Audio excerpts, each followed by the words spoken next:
in the West, we inherit the idea of law from those ancient conceptions of God, and it is even passed down into science, where we discuss laws of nature. But one recognizes more and more in the sciences that what we call laws of nature are simply observed regularities in the way things behave. And you, in order to observe regularities, you must look at things through something regular. That is to say, you must lay a ruler alongside them, or compare their behavior with the regular behavior of a clock. But clocks and rulers are human inventions. They are regular measures which we use for comparing the rates of change. Say, a clock is a measure of a rate of change. It's quite arbitrary. But we very easily compare our regulation measuring devices with what makes things happen, as if the sun rises because it's 6 in the morning. Now that's being completely backwards in one's thinking. And we get into the same confusion when we imagine, for example, that money is wealth. Here we have fantastic wealth, and we have the technological possibility of making everybody on earth the enjoyer of an independent income. We can't do it because people say, where's the money going to come from? Because they think money makes prosperity. It's the other way around. It's physical prosperity which has money as a way of measuring it. But people think money has to come from somewhere, like hydroelectric power or lumber or iron, and it doesn't. Money is something we invent, like inches. So you remember the Great Depression? When there was a slump? And what did we have a slump of? Money. There was no less wealth, no less energy, no less raw materials than there were before, but it's like you came to work on building a house one day, and they said, sorry, you can't build this house today, no inches. What do you mean, no inches? Just inches. We don't mean we got inches of lumber, yes, we've got inches of metal, we've even got tape measures. But there's a slump in inches as such, you see. And people are that crazy. They can have a depression because they've got no inches to go around, or no dollars. That's all a lot of nonsense. But you see, because we get thinking backwards, making the metaphysical tail wag the dog, making the law rule things, whereas it doesn't. It's merely a way of measuring what happens. And so, you see, when you get into Buddhistic thought, you don't get that confusion. You're the other way around. So you're looking at a system where, to go back to the Buddha's words, this arises, that becomes, which is a way of saying, you can't have this without that. You can't have here without there. You wouldn't know where here was unless you knew where there was. And they come into being together. You don't get first here and then there, or first there and then here. These arise interdependently. That's the meaning of interdependent origination. And to grasp the idea of interdependent origination is as important as the idea about seeing how things are related by space and intervals. And seeing, therefore, that you tend to look at life from a myopic point of view, and see details, see the trees and not the forest, see yourself as something loosely related to everything else that's going on, and not integral to it. You see the figure, but ignore the background. But the figure and the background arise mutually. They are to each other as this is to that. And so, we really have to rid our brains of the notion of causality. The notion of causality being that present sets of circumstances are the result of past sets of circumstances. And that therefore certain events which are called causes are responsible for following events called effects. And all this is an enormous piece of mumbo-jumbo. Because what is not seen and what is not clear in thinking that way is that in physical nature there are no separate events. This is startling to people. But it's really quite easy to see that there are no events in nature. Because you can ask very simply, let's take something called an event. How do we demark it from other events? At what point, shall we say, were you born? Were you born at parturition? Or when the doctor slapped you on the bottom? Or cut the umbilical cord? Or when you were conceived? Or when your father and mother were first attracted to each other? When was it? When did you begin? There's no way of deciding except arbitrarily. And for legal purposes, we say you were born at parturition.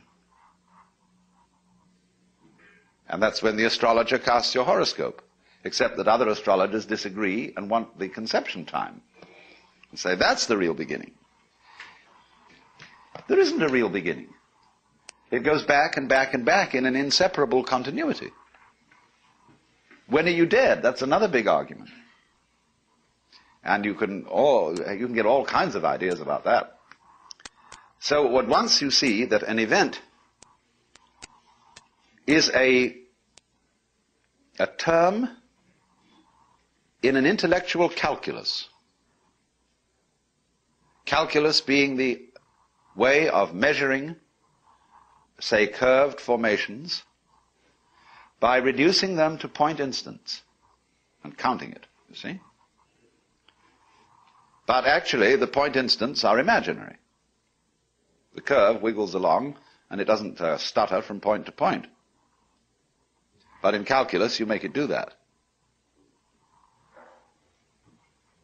So, just as there are no point instants in the curve, so there are no events in nature. Nature is a constantly fluctuating pattern. You can only designate particular wiggles in a pattern arbitrarily.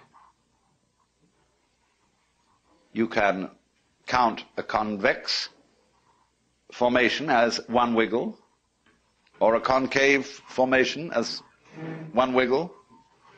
Then you decide if you call it one way, if you give the convex properties the title of wiggle, you have to deny it to the concave properties.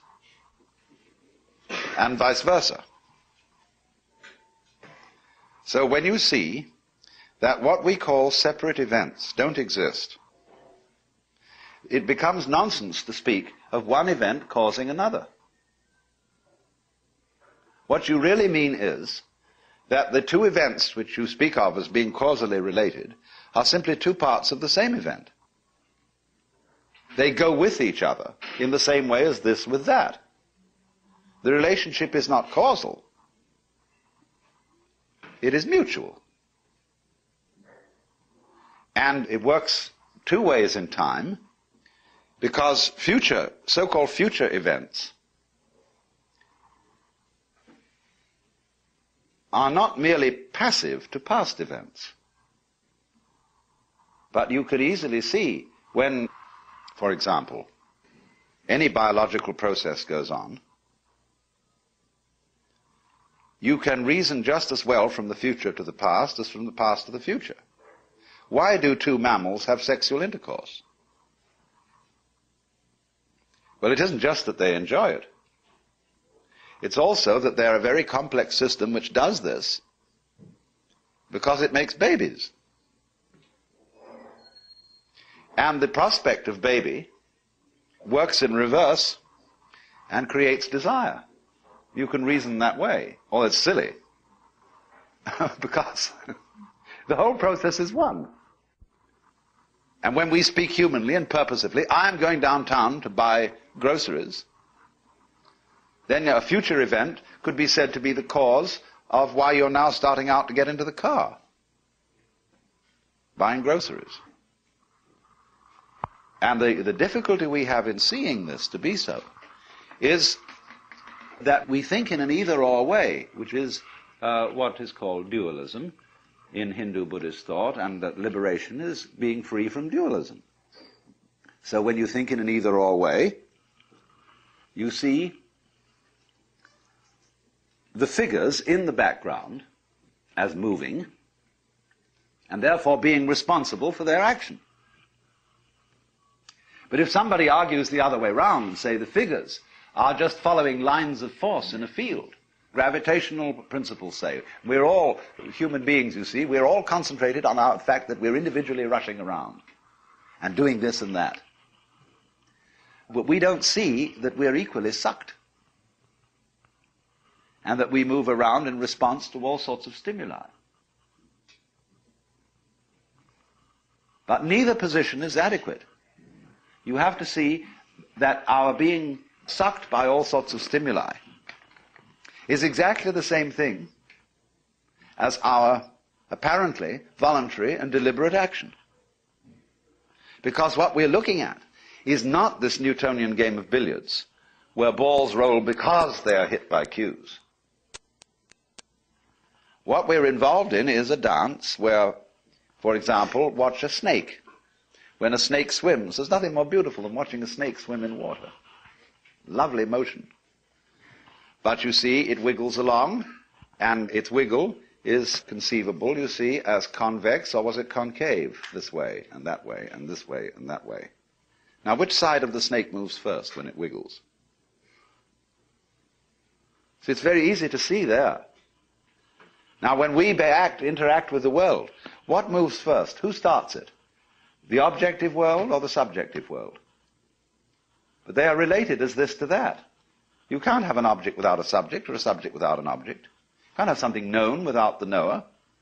And that gives the show away. There isn't any real distinction between the knower and the known. There's two ways of looking at something, yes. Two poles of a single process. But the knower and the known are subsumed as the knowing. And all life is knowing. Being, becoming. And it isn't something, in other words, that works by the idea of all this happens because someone shoves it. Now you see, the idea all this happens because someone shoves it is basic to Western thinking. There is the Lord God who's the boss. And he sloshes this universe into being and shoves it and sets it going. And you better obey that shove, because he's introduced into it some recalcitrance by giving to human beings what the Hebrews call the Yetzer Hara, the wayward spirit, so that they shall be able to play certain games on their own. Because nothing very interesting would happen if everybody obeyed God. The whole world would be like a lifeless thing, you see. So they had to reason that into it in order to save face for God, practically. Because otherwise he could be blamed for all the catastrophes that happened, instead of our being able to say to each other, well, it's our fault. But then, you see, you do the flip. Bloop. In giving away the control, you got it. You got the kind of control you wanted. That's to say, where you had a loving relationship to the world, but you didn't have to make up your mind what it should do. You let it decide.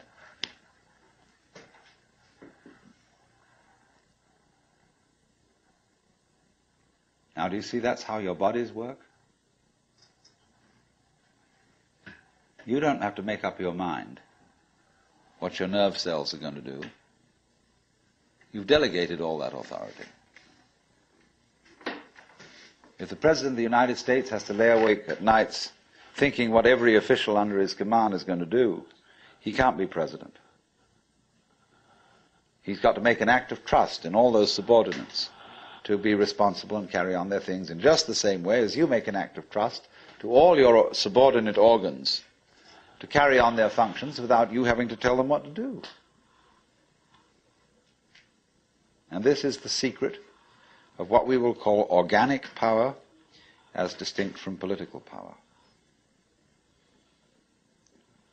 Lao Tzu puts it in this way: the great Tao flows everywhere, both to the left and to the right. It loves and nourishes all things, but does not lord it over them. And when merits are accomplished, it lays no claim to them. The more, therefore, you relinquish power, trust others, the more powerful you become, but in such a way that instead of having to lie awake nights controlling everything, you do it beautifully by trusting the job to everyone else. And they carry it on for you. So you can go to sleep at night and trust your nervous system to wake you up in the morning. You can even tell it, I want to wake up at 6 o'clock, and it'll wake you up just like an alarm clock. This seems a sort of paradox to say this, but the principle of unity, of coming to a sense of oneness with the whole of the rest of the universe, is not to try to obtain power over the rest of the universe.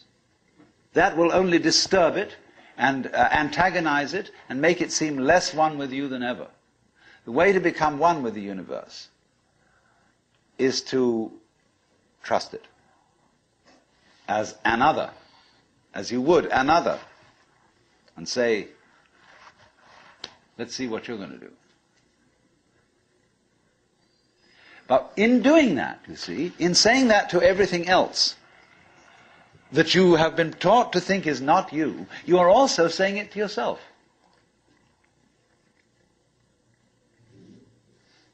Because finally, as I pointed out, you do not know where your decisions come from. They pop up like hiccups. And when you make a decision, people have a great deal of anxiety about making decisions. There's this guy farmer, who ordered a help man to come in, and found he was an extraordinarily efficient worker, because the first day he put him on sawing logs. And he sawed more logs than anybody had ever sawed. It was fantastic. But it was all done in one day. So the next day he put him on to mending fences. And there were all kinds of broken fences around the farm, and in one day he had the whole thing done. So he thought, what am I going to do with this guy? So he took him down into a basement and said, look, here are all the potatoes that have come in from this harvest. And I want you to sort them into 3 groups. Those that we sell, those that we use for seeding, and those that we throw away. So he left him at that. At the end of the day, the laborer came back and said, well, that's enough, mister. I quit. Oh, he said, you can't quit. I've never had such an excellent worker. I'll raise your salary. I'll do anything to keep you around here. I said, no. It's all right mending fences and chopping wood, but this potato business is decision after decision after decision after decision.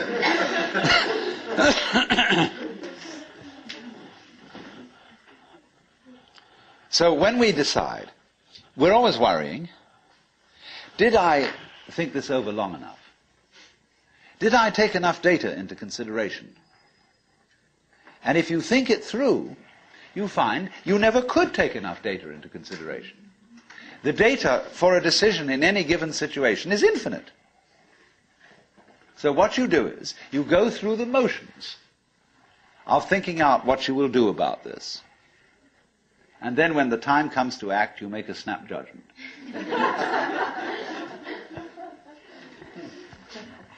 I mean, I'm speaking a little extremely, making some fun of it and so on, because after all, we do occasionally get the vague outlines of things and make a right decision on rational grounds. But we fortunately forget the variables that could have interfered with this coming out right. It's amazing how often it works. But warriors are people who think of all the variables beyond their control and what might happen. So then when you make a decision, and it works out all right, I think very little of it has much to do with your conscious intent and control. But somehow or other, you are able to decide and control things more harmoniously if you delegate authority. That's why very great businessmen are those who can delegate authority. Trust others to work for them. Because those are people developing businesses on the same basic structure that is fundamental to a living organism. Delegation of authority. It loves and nourishes all things, but does not lord it over them. And you see, then, what is happening is this. The more you let go of it and trust it, as if it were quite other than you,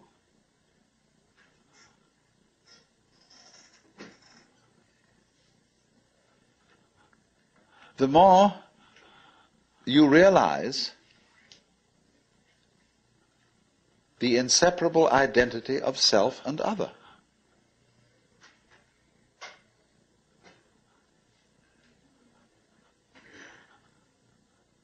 To go back, if you try to find the identity of self and other by subjecting other to self, no go.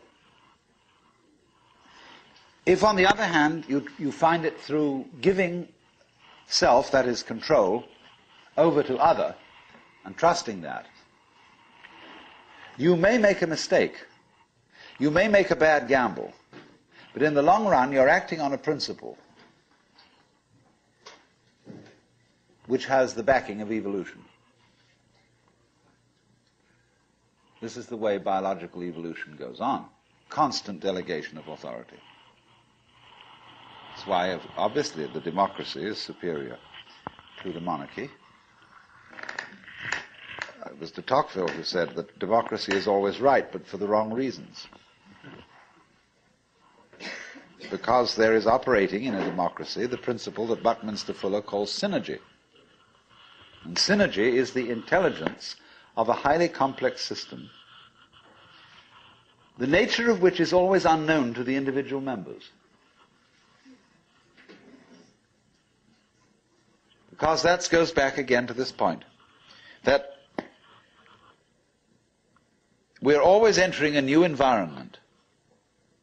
We don't ever know fully what the new environment is, because the only environments we know are the past ones. There is always then operating in the development of cellular life on any level a new way of organization, higher than any existing form, and we are not aware of it until after it's happened.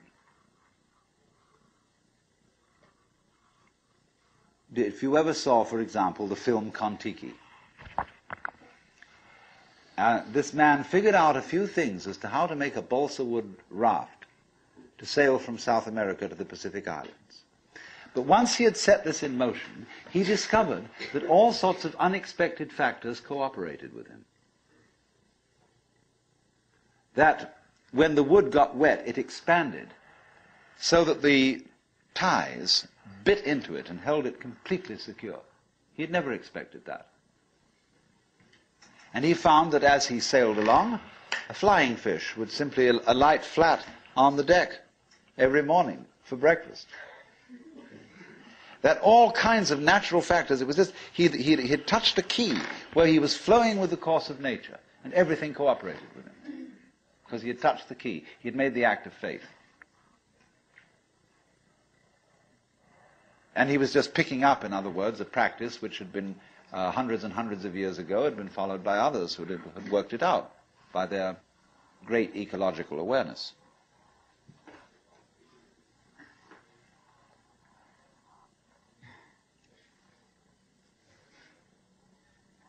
So we do come out of this way of thinking to something which has, I would say, the most enormously creative and revolutionary social consequences.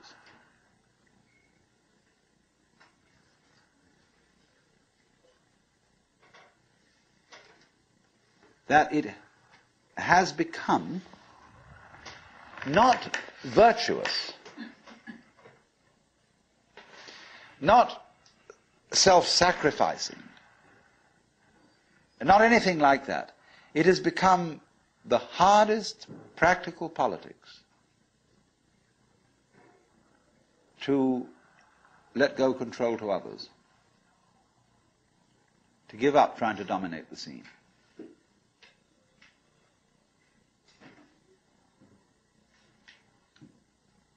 Also, in a parallel way, it has become at this time in our history very much hard practical politics.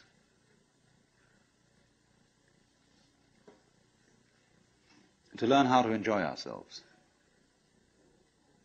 You can go to the Protestant people with their Protestant ethic who are against this kind of thing, and now say to them with great glee, it is your solemn duty to learn how to enjoy yourself. Why? Because in an age of leisure, people have really got to know how to enjoy themselves.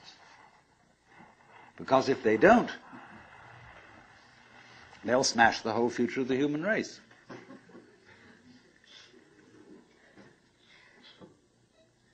So a utopia has become not some sort of a dream, but an urgent necessity. We can't do without it. Because if we try to do without it, what's going to happen is that we are going to terminate our race in a mutual massacre of scapegoats.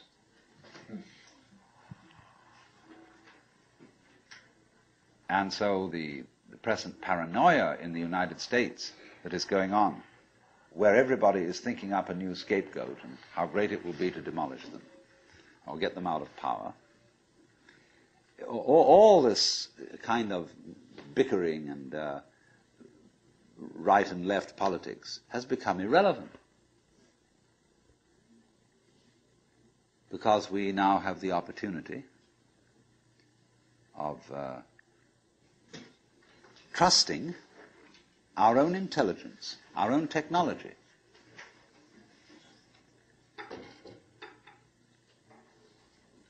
to take the risk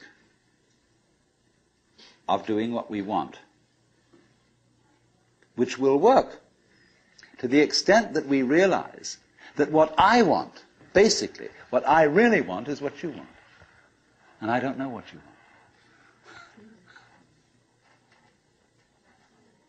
It surprised me.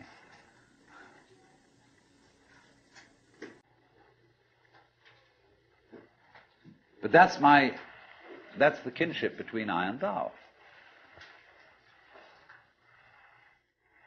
So when I ask, I go right down to the question, which we started with. What do I want? The answer is, I don't know. When Bodhidharma was asked, who are you? Which is another form of the same question. He said, I don't know. Planting flowers to which the butterflies come. Bodhidharma says, I know not. I don't know what I want. Well, when you don't know what you want, you've reached the state of desirelessness.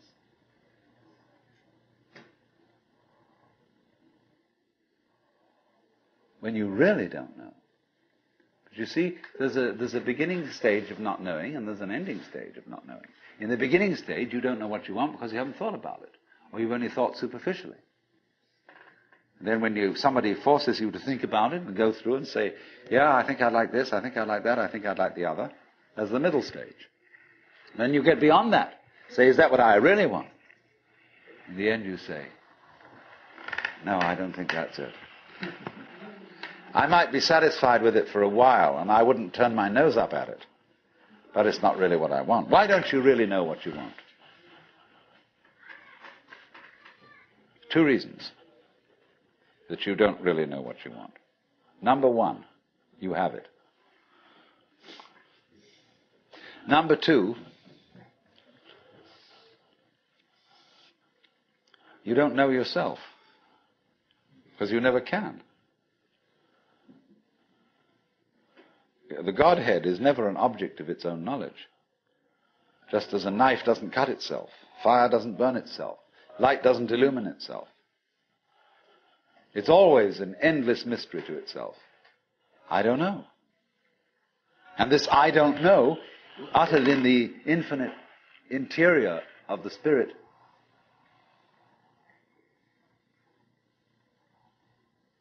this I don't know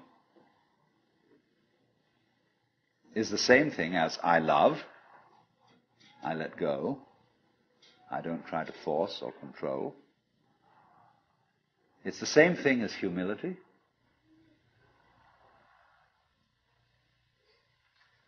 And so the Upanishads say, if you think that you understand Brahman, you do not understand, and you have yet to be instructed further. If you know that you do not understand, then you truly understand. For the Brahman is unknown to those who know it, and known to those who know it not.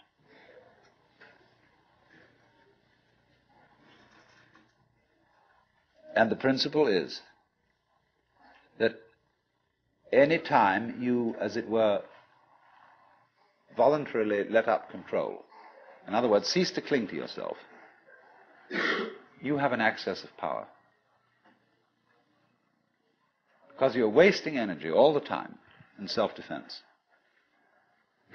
trying to manage things, trying to force things to conform to your will. The moment you stop doing that, that wasted energy is available. And therefore, you are, in that sense, having that energy available, you are one with the divine principle. You have the energy.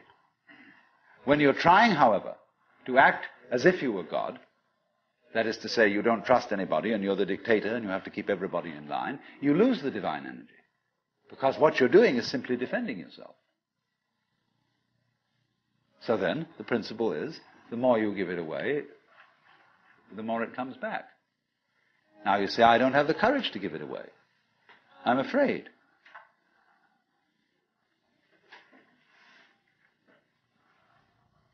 And you can only overcome that by realizing you better give it away, because there's no way of holding on to it. The meaning of the fact, you see, that everything is dissolving constantly, that we're all falling apart, we're all in a process of constant death, and that the worldly hope men set their hearts upon turns ashes, or it prospers, and like snow upon the desert's dusty face, lighting a little hour or two is gone. You know, all that Omar Khayyam jazz. You know, the cloud-capped towers, the gorgeous palaces, the great globe itself, I, all which it inherit, shall dissolve, and like this insubstantial pageant faded, leave not a rack behind. All falling apart. Everything is. That's the great assistance to you. See, that fact that everything is in decay is your help. That is allowing you that you don't have to let go,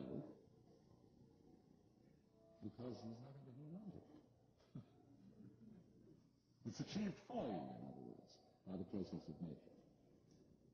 So once you see that you just don't have a prayer, it's all washed up, and that you will vanish and leave not a rack behind. You really get with that. Suddenly you find you have the power. This enormous access of energy.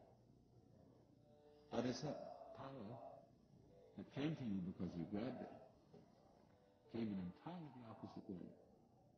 The power that comes to you in that opposite way is power with which you can be trusted. Of course, what we've been talking about is not so much a set of ideas as an experience, or shall we say experiencing. And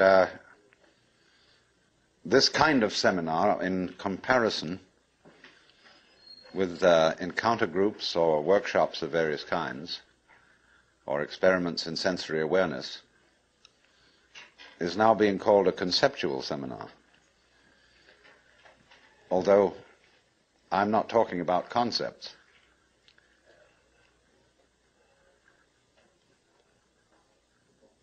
But the crucial question arises that an understanding, a real feeling understanding, of the polar relationship between the individual and the world is something that operates, as we say, in your bones, and isn't just a view that you hold or a belief that you hold. It's so curious that the emphasis of the Western tradition in religion is primarily upon right belief. Do you believe in the right dogmas and the right doctrines? And only secondarily upon right action. Because what you believe is, in Christianity at any rate, far more important than what you do. Because one is saved through faith, not by works. And early in its history, the Christian church rejected the movement in the church which had been known as Gnosticism, from the Greek gnosis, which means knowledge. And in a way, there were some sound reasons for doing so. Because the Gnostics were what I would call anti-materialists. They divided human beings into three classes that were called, respectively, pneumatic, psychic, and hylic. The last one being H-Y-L-I-C, from the Greek hyli, or they would call it now ile, meaning wood. So the people were spiritual, psychological, and wooden. And that is to say, the wooden people were those most absorbed in materiality and most closely identified with their bodies. And Orthodox Christianity rejected this sort of distinction because of the perfectly correct idea that material existence is not inconsistent with spirituality. This is something which most Christians have forgotten. But they do believe, as the central principle of Christianity, in what's called the Incarnation. That in the Jesus of Nazareth, Almighty God did in fact become material, become human. And by this process, initiated a transformation of the cosmos. In the words of St. Athanasius, God became man, that man might become God. And you don't hear that from the pulpit very often. The Christian church therefore emphasized pistis, or faith, as against gnosis, or knowledge. Because they said you can never know God. God could never become an object of knowledge. And in this funny roundabout way, the Christian theologians were saying exactly the same thing as the Hindus. Only the Hindus do call this knowledge of God through faith, they call it jnana, which is the same as the Greek word gnosis. But just to give you a little sidelight on how words get mixed up in their meanings, we now have a class of person called an agnostic. And an agnostic generally means a person who doesn't commit himself to any beliefs about the ultimate nature of things. He just says he doesn't know. But the original word, agnosia in Greek, meant a special kind of knowledge. It was called the dark knowledge of God. The knowledge of God in the cloud of unknowing, to use the title of a mystical treatise written by an anonymous 14th century English monk. This monk derived his ideas from a very mysterious figure who wrote under the name of Dionysius the Areopagite. Dionysius was a 5th or 6th century Syrian monk who had learned his mysticism from Porphyry, who got it from Plotinus, who was a Neoplatonist, and who probably got a great deal of stimulation from the intellectual world of Alexandria. And Alexandria, in the early years of the Christian era, was a tremendous exchange place between East and West. Buddhist monks visited Alexandria. It was one of the great centers of trade between Rome and India. And as you may know, all Rome's gold eventually went to India for the purchase of pepper. And as a result of this, the Roman economy collapsed. They bought too much luxury from India. India, in exchange, got Roman architecture. And you'll see a lot of Roman architecture in Indian temples. But Alexandria was the great center for the Gnostics and for Christian theology.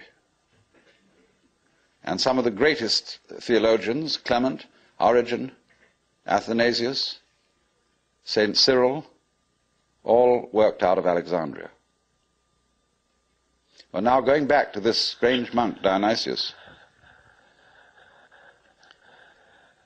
it was he who first put around the idea in Christian circles that there was such a thing of the knowledge as the knowledge of God by faith, by agnosia, really, by unknowing. And he, in a book which he wrote, a very short book called the Theologia Mystica, he wrote a treatise on the higher knowledge of God, which might be quoted directly from the Upanishads in certain parts of it. The last section of it reads like the Mandukya Upanishad, because it's a series of negations. It says what God is not. And he goes very far, because he says that God is not one. He says our idea of unity falls far short of what God is. So does our idea of Trinity. So does our idea of spirit, our idea of mind, of justice, of love. All these things are not really God. And he says in another place, if anybody, having seen God, understood what he had seen, what he would have seen would not have been God, but some creature of God, less than God, some sort of angel or something like that. It's perfectly amazing to consider the influence that this man had. For writing under the name of Dionysius the Areopagite, he became identified, you see, with St. Paul's first convert in Athens.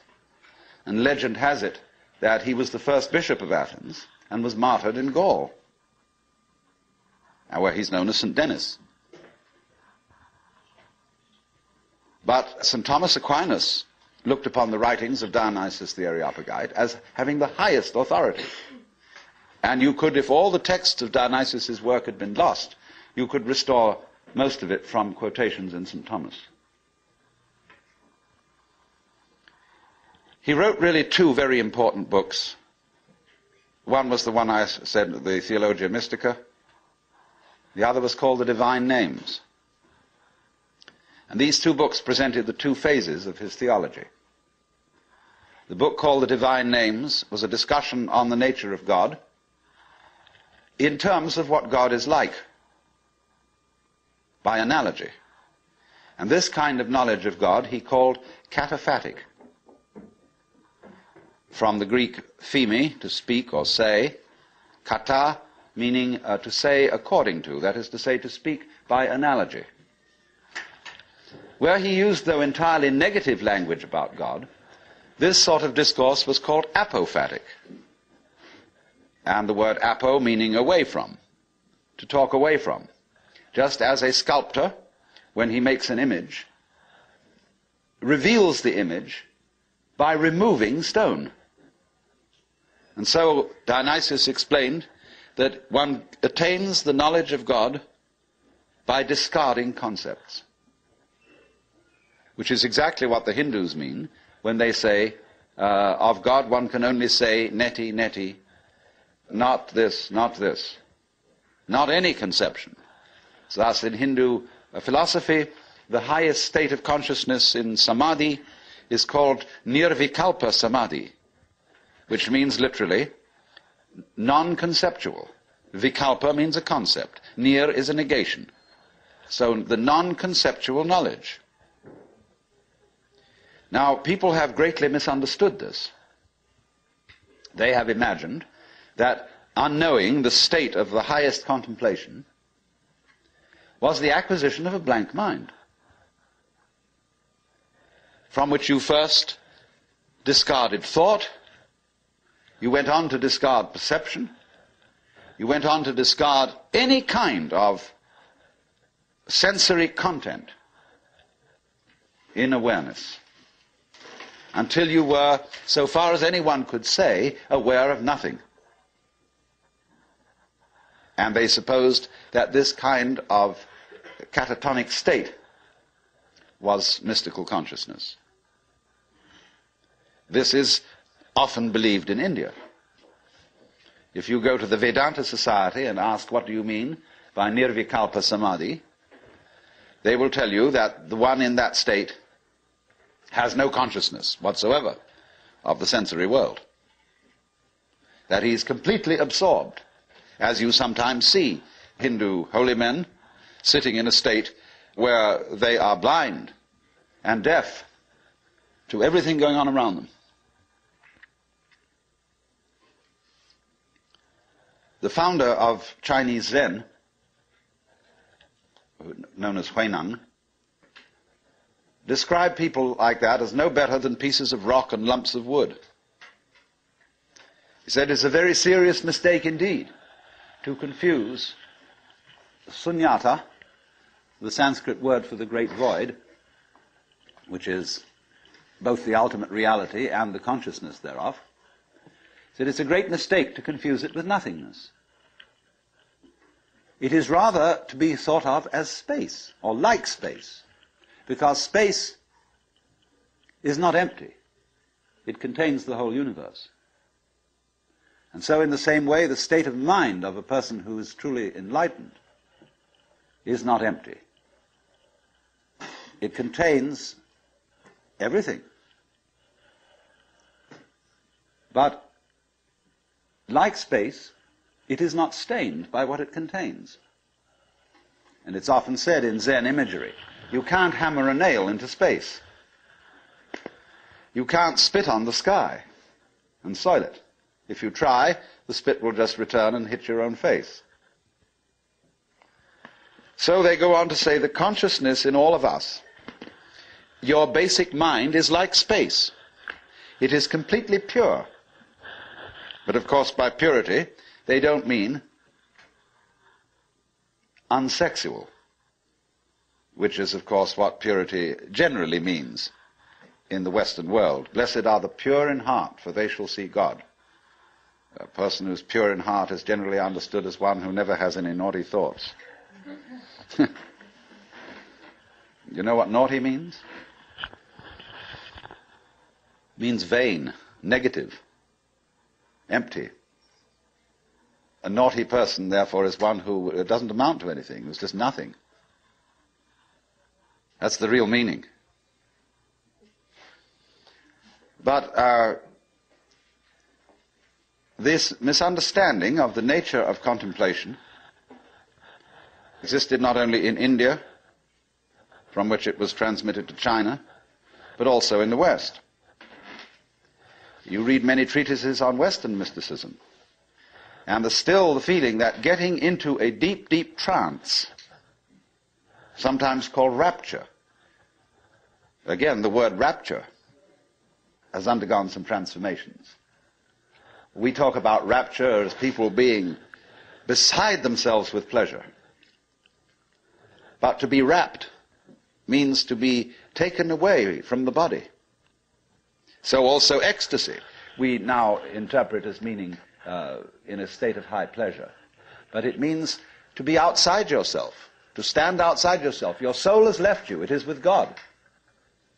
As Arabs say of all crazy people, be kind to them. They're not here, their soul is with God.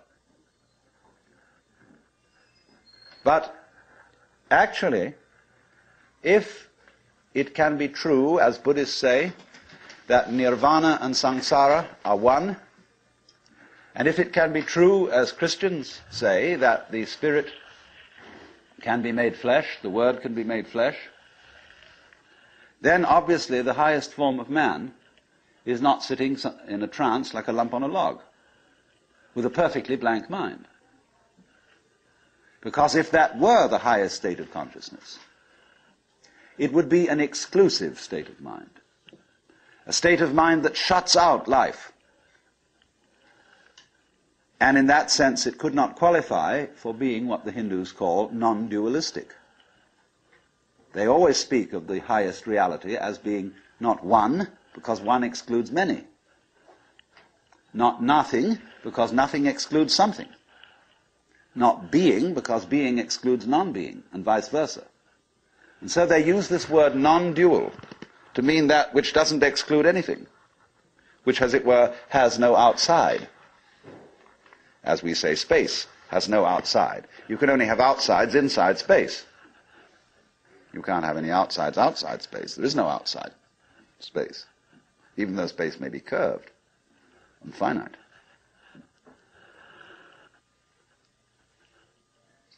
So,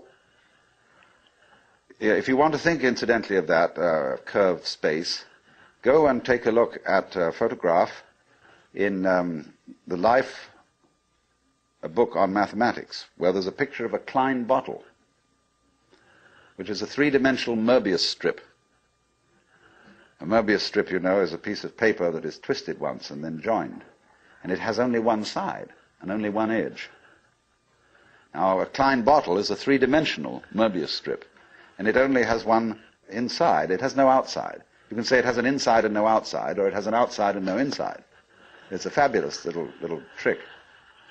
But there's something like that would be the nature of space, as that which does indeed transcend the opposites.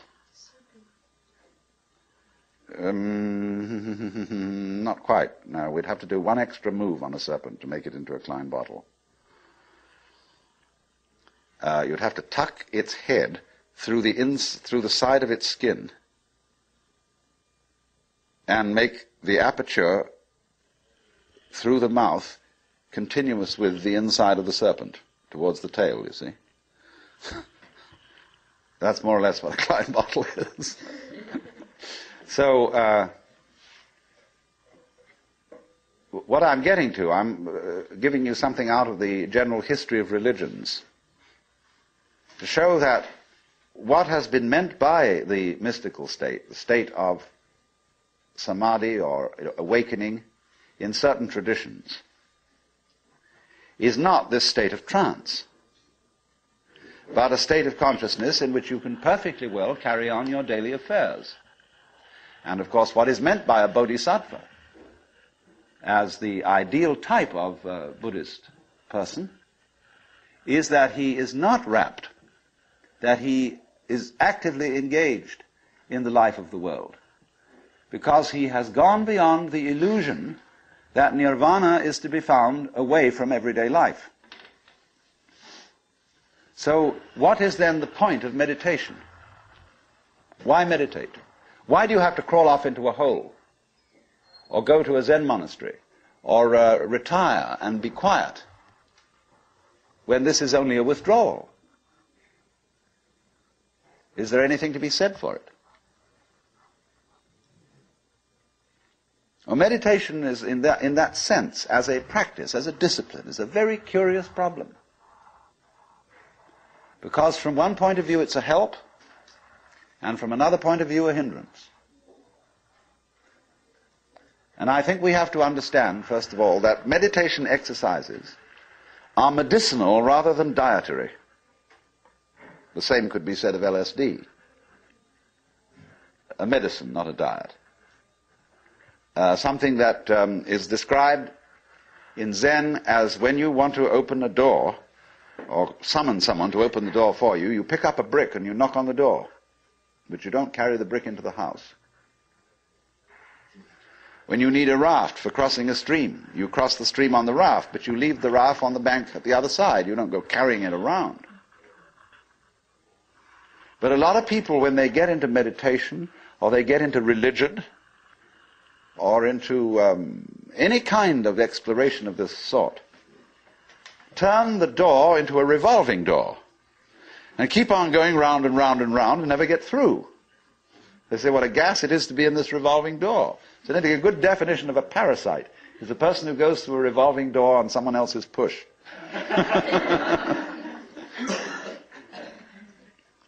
So there are all sorts of people in the religious racket who are going through revolving doors.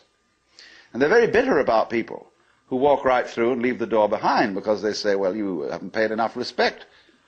You must really understand religious one-upmanship. It's a tremendously important thing.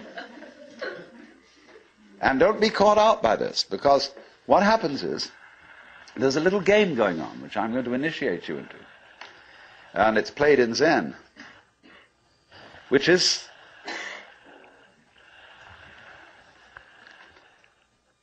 it works like this.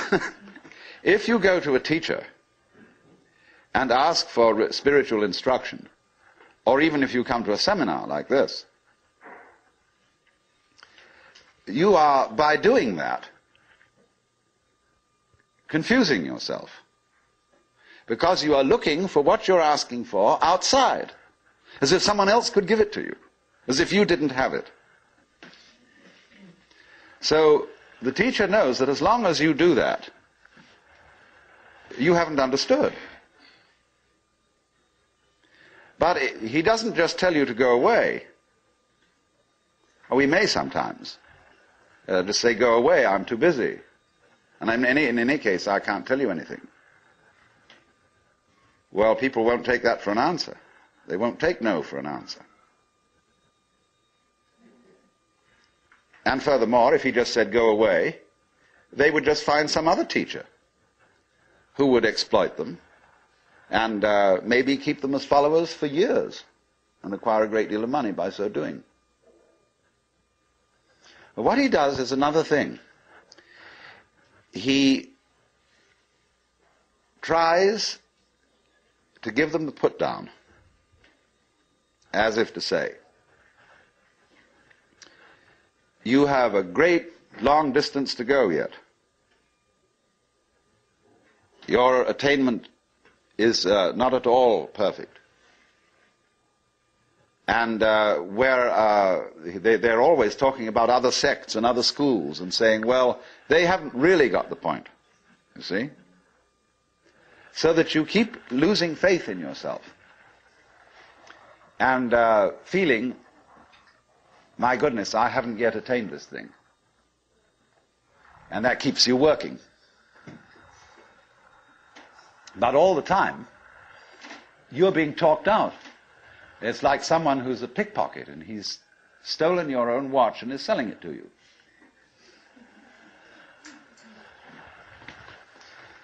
But just so long as you can be talked out of yourself, you deserve to be.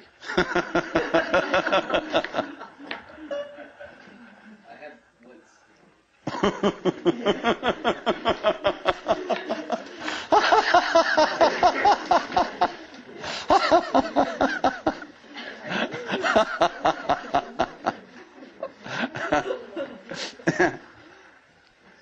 Now, you become very aware of this if you ever do momentarily slip into some sort of mystical experience.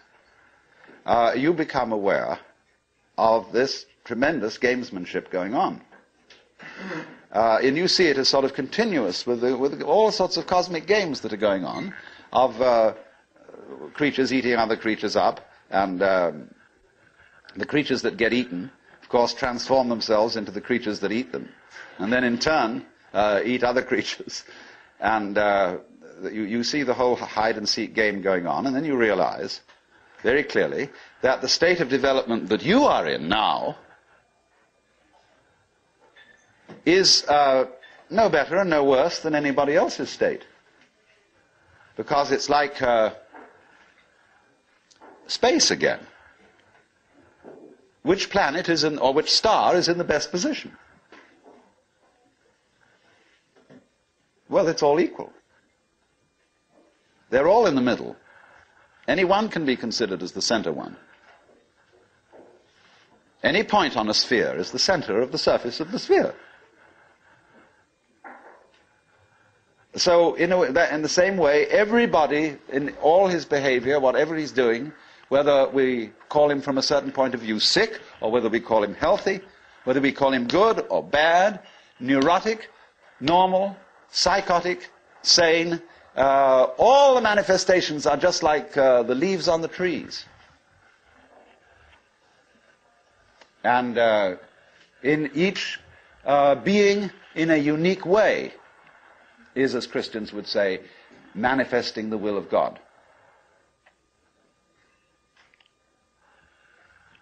So, there really, from that point of view, you see, there is nothing to do to attain Buddhahood. Nothing at all. But you see, that's very difficult to understand, because a lot of people, when they hear that there's nothing to do, try to do nothing. And you can't.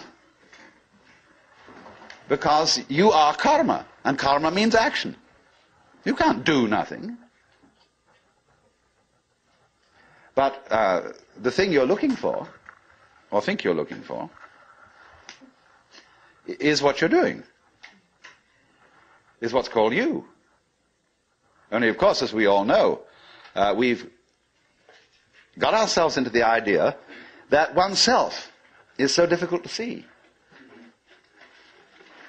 Because it's like, as I've often said, trying to bite your own teeth or look into your own eyes, and you can't find it. It's always behind. It's like your head is, from the optical point of view, a blank space.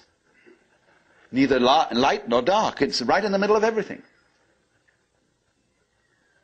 And so, one of the great tricks of gurus is to set people looking for their heads. There's a famous story of a king in India in ancient times called Yajnadatta. And one morning he woke up and reached out for his mirror and brought it over. No head. He was looking in the wrong side of the mirror. And you know, he was kind of bleary-eyed and had a hangover. So he summoned servants and said, "Ye gods, I've lost my head. Find it."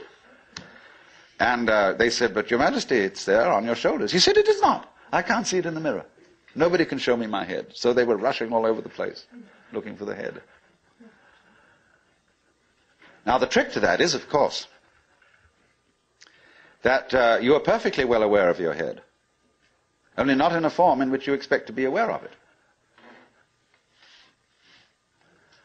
You expect to be aware of your own head in the same way as you're aware of other people's heads. But that wouldn't be true of you, because you've got an inside view on your head. You have an outside view of other people's heads, because, of course, you're taking an inside point of view. But the way in which you are aware of your head is in terms of what you are seeing and hearing. Because all sights and all sounds are what the nerves inside your head are doing. That's how to be aware of one's head. You are aware, therefore, of yourself, the mysterious self that you have, in terms of experience. Because there isn't really any difference. But that always escapes people, you see. So perpetually, so long as you don't understand that, you can be talked into going on to all kinds of weird excursions. And just so long as you believe it, you're a sucker. You're hooked. And it takes a tremendous inner confidence and nerve finally to say, hey, don't pull that stunt on me anymore. I see through your game. And because gurus are very clever at putting you down, but they're just trying to see how strong you are, testing you out, see if they can hoodwink you. So long as they can, you see, they're going to go on doing it, because they're going to get you to the point where they can't do it to you anymore. Then they're a graduate. And so one of Rinzai's students, after he saw through it, said, well, there wasn't much in Rinzai's Buddhism after all. Of course there wasn't. He said boldly and straight out, my teaching is just like using an empty fist to deceive a child. You know, when you play games with a child and pretend you've got something here, and the child goes into all kinds of tizzy to get you to open your hand and show what it is, and then there's nothing. Fooled. So you can be fooled, as long as you can be fooled. When you can't be fooled, you don't ask the question anymore, because it's all become clear. It's all become clear that there is no puzzle about this universe. What makes you think there are puzzles about this universe? Very simple reason. You're trying to explain it. And when you explain things, what do you mean by explanation? There are several meanings of explanation. There's really one basic meaning. But first of all, to be able to translate what is happening into terms of words or numbers. In other words, to describe. But a real explanation is not just a description. It's a description which enables us to control what we are describing. But didn't we see in the last session that to control the world is not really what we want to do?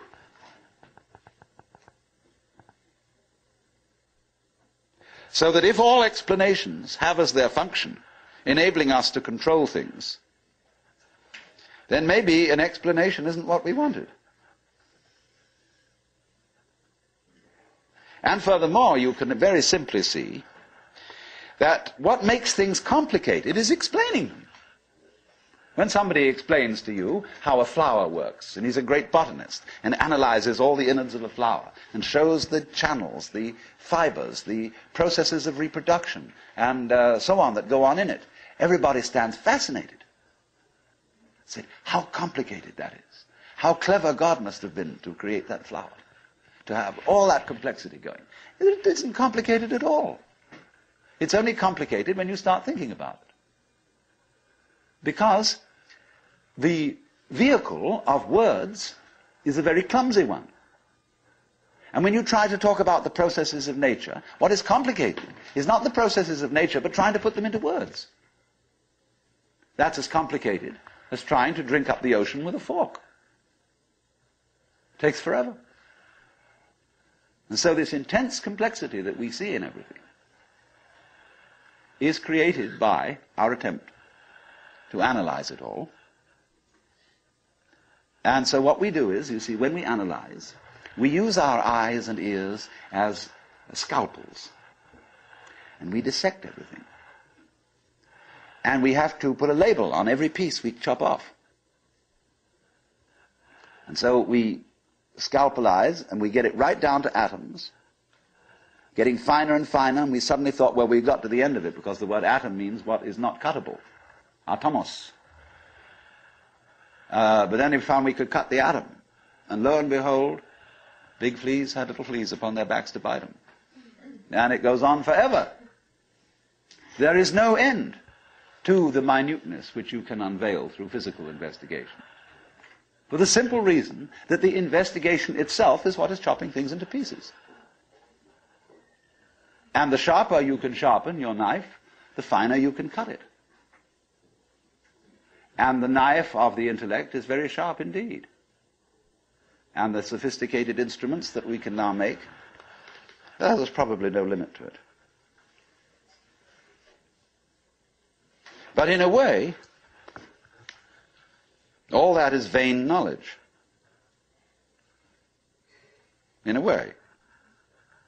Because you see, what it does is, it gives you the illusion that you've solved your problems.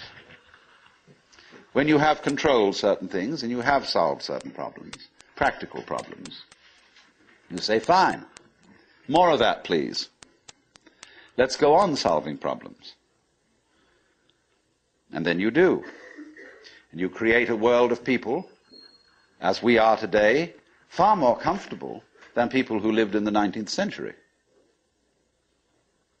Just remember the troubles of going to a dentist when you were children, or some of you when you were children, of medicine, of badly heated homes, of all sorts of things that we don't put up with anymore. But the problem is we keep running into this thing that all constant stimulations of consciousness become unconscious. And when we take it as a matter of course to have certain comforts, then we switch the level on which we worry. When you solve a whole set of problems, people find new ones to worry about. And after a while, you begin to get that haven't we been here before feeling. Aren't we just going round on a cycle and doing the same old thing over and over and over again because we don't realize that we're chasing our own tails?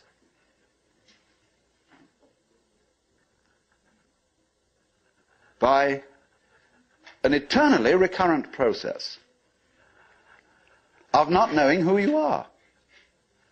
That is the hide and seek. That is the nature of what the Hindus call the Manvantara and the Pralaya, the period of the Manvantara in which the worlds are manifested, and the period of the Pralaya in which the worlds are withdrawn from manifestation. In and out, in and out. Evermore came out by the same door as in I went. And the thing is, to get to the point where you can see that you are doing that in every moment of your existence, with every tiny little atom of your body, you now, at this minute, you see, are the whole system of inning and outing.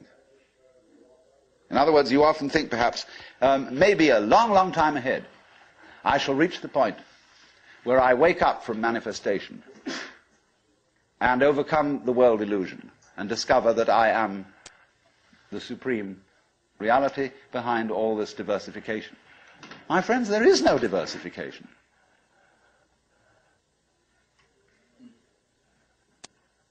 In other words, what you call diversification is your game. In the same way as you chop the thing and then you say it is made of pieces.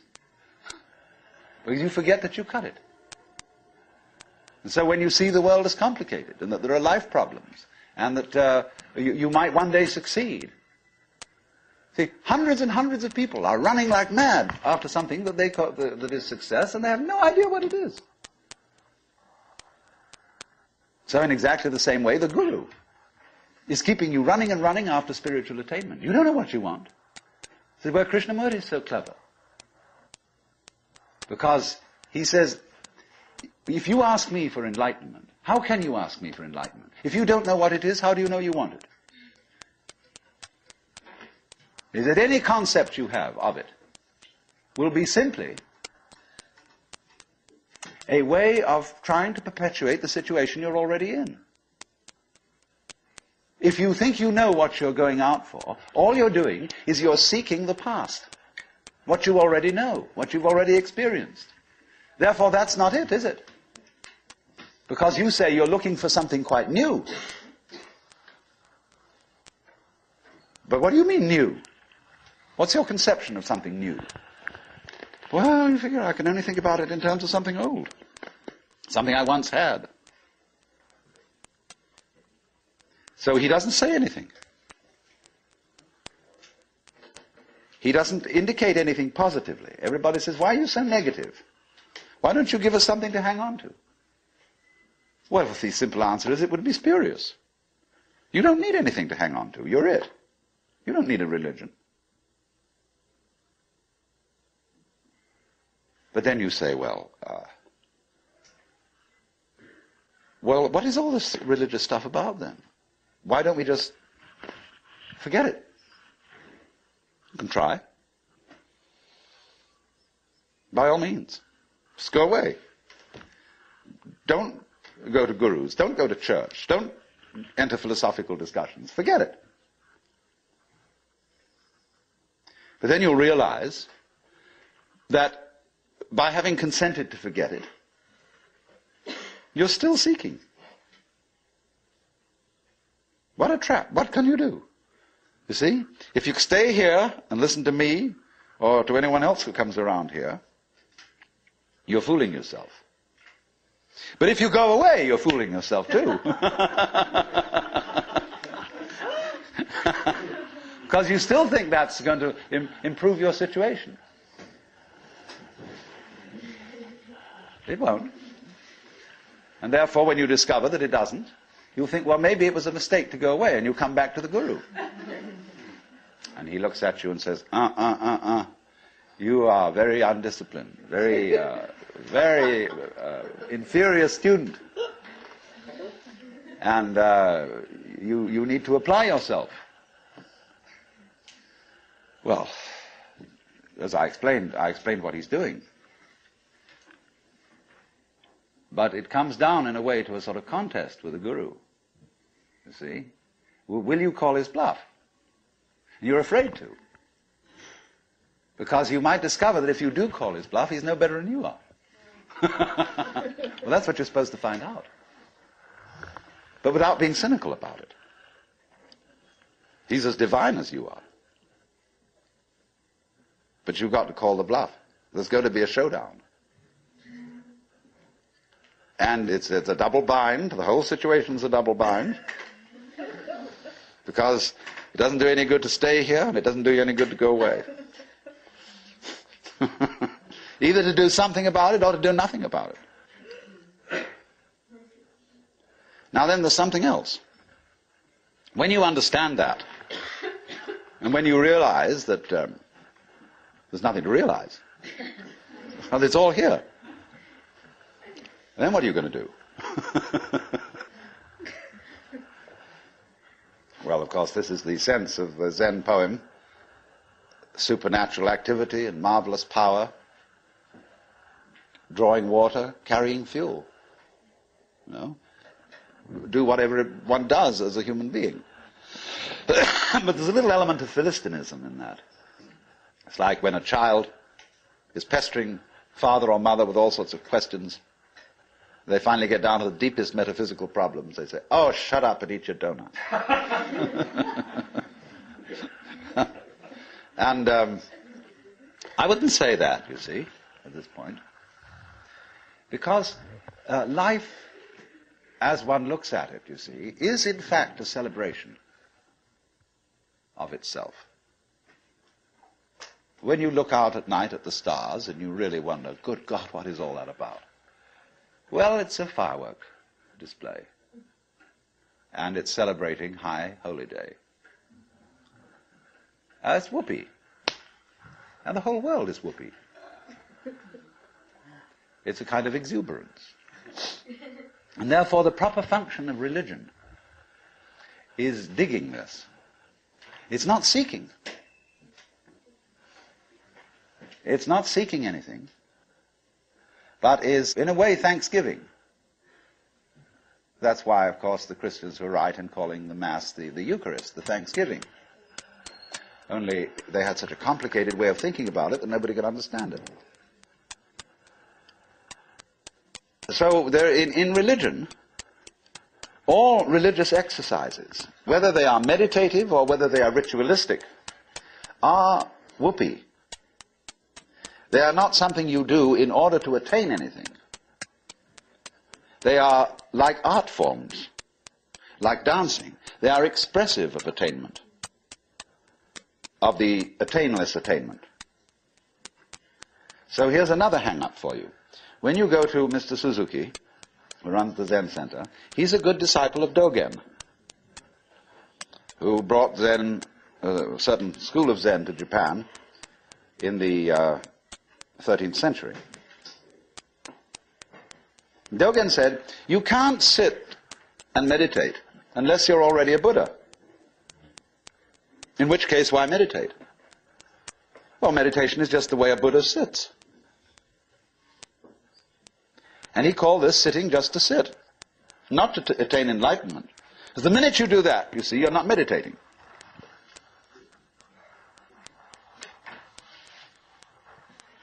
So you only become a good meditator if you're not looking for anything.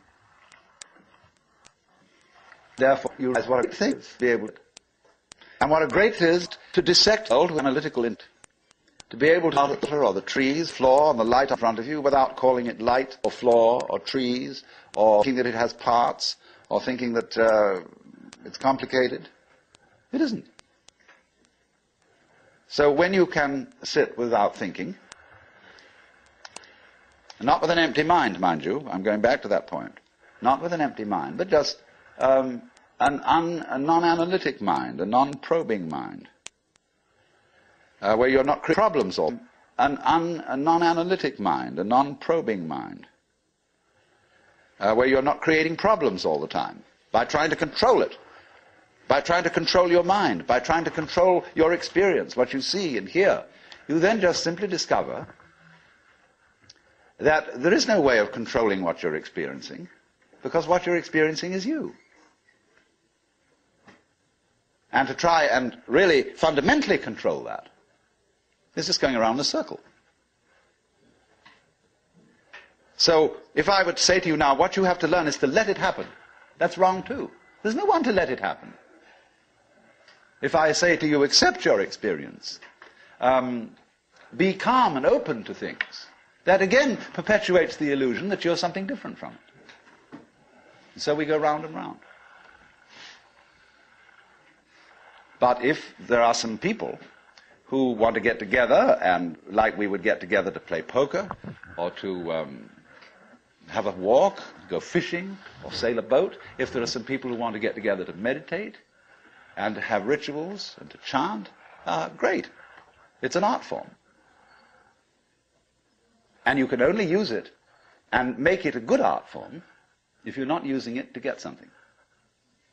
And this is what really is the bane of temples all over the world. You go into Buddhist temples where they theoretically don't believe in any God. But there are the people praying. And they're all doing it in order that we get a male child next time around, or that the horse recover from a disease, or that mama gets cured of the dropsy. And all these petitions are going on and on and on. People always coming to the temple to ask for something. Lowbrow people for lowbrow things, highbrow people for highbrow things. And there all the vendors sit outside and sell souvenirs and magic and charms, and all the people go in and do this. And all these serious priests sitting there, really having to keep up face and say, yes, we can provide these services. On the other hand, if you go in to one of these temples, along with all the faithful followers, and have a ball, buy a bead, buy a candle, buy a this, buy that, buy some incense, go in and dig this great thing going on, salute the Buddhas or the altars or the crucifixes or what you will, but don't take it seriously. And this is one of the great important transformations of today in our consciousness, is that a great many people are finding out that religion is not supposed to be taken seriously. This is a shocking thing to many people. There used to be an old saying that a religion is dead when the priests laugh across the altars. That's true in one sense. when the priests know that they've got a racket going, and they don't believe one word of it, and they're laughing across the altar because of all these suckers around doing it, then it's true. The religion is dead. But when the priests laugh at the altars, because they're having such fun, because this whole scene is so beautiful, well, it's the difference between some stuffy old Buddhist priest humming a sutra and Allen Ginsberg chanting a sutra. That's a thing to hear. Because it's people going, they go on for interminably, it's a bore. They're sick of it. But they get paid for it. This is magical. But when Allen Ginsberg chants the sutra, everybody gets in a circle and he gets these little bells, and they get going. It's just like a jam session, where everybody is absolutely delighted. Well, that's the way to do it. And if you can't do it that way, forget it.